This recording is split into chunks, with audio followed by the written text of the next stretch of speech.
વિદ્યાર્થી મિત્રો, આજે તારીખ 20મી જૂન 2025 ને શુક્રવાર આજના દિવ્ય ભાસ્કરમાં પ્રસિદ્ધ થયેલ ડેઇલી કરંટ અફેર્સ આ મુજબ છે.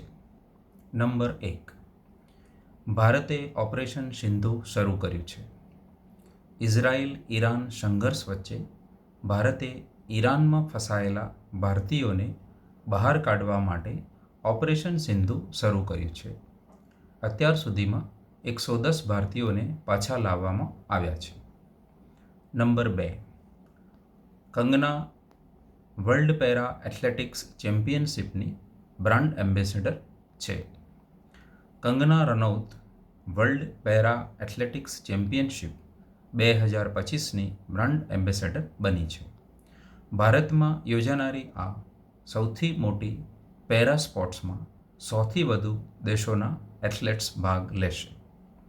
નંબર 3, દેશી ઊન શ્રેષ્ઠ કમિશન્ડ ફિલ્મ બની છે.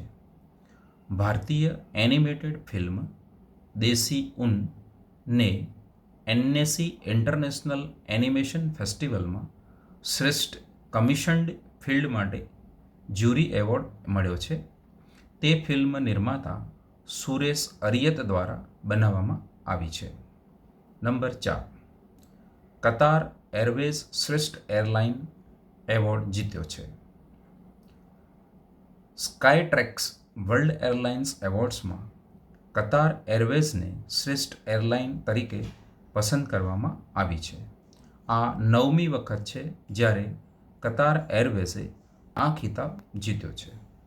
ભારતની ઇન્ડિગો વિશ્વની ત્રીજી સૌથી આર્થિક એરલાઇન્સ બની છે. નંબર 5, પશ્ચિમ બંગાળમાં મનરેગા ફરી શરૂ થશે. કલકત્તા હાઈકોર્ટે કેન્દ્ર સરકારને ઓગસ્ટથી પશ્ચિમ બંગાળમાં મનરેગા યોજના ફરી શરૂ કરવાનો નિર્દેશ આપ્યો છે.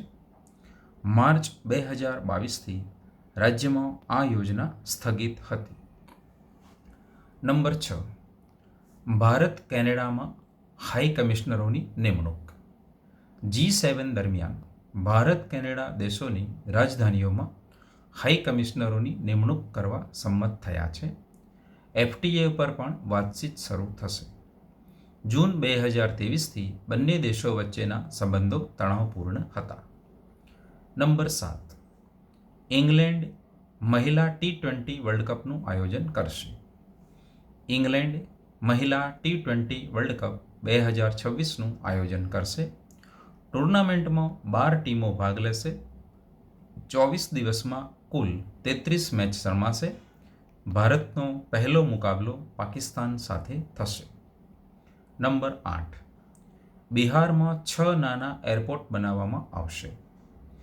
ઉડાન યોજના હેઠળ બિહાર સરકાર રાજ્યના 6 જિલ્લાઓમાં નાના હવાઈ પટ્ટાઓને એરપોર્ટમાં રૂપાંતરિત કરશે.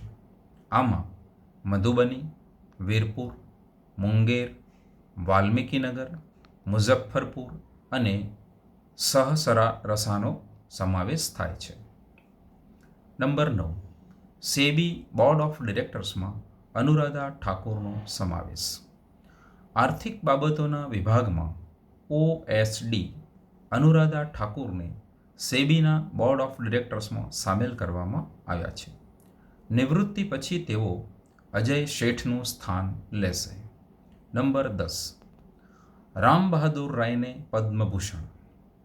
પ્રખ્યાત પત્રકાર રામ બહાદુર રાયને પદ્મભૂષણ એનાયત કરવામાં આવ્યો છે. દિલ્હીના Indira Gandhi national centre for the arts ખાતે આયોજિત એક કાર્યક્રમમાં તેમને આ સન્માન આપવામાં આવ્યું છે.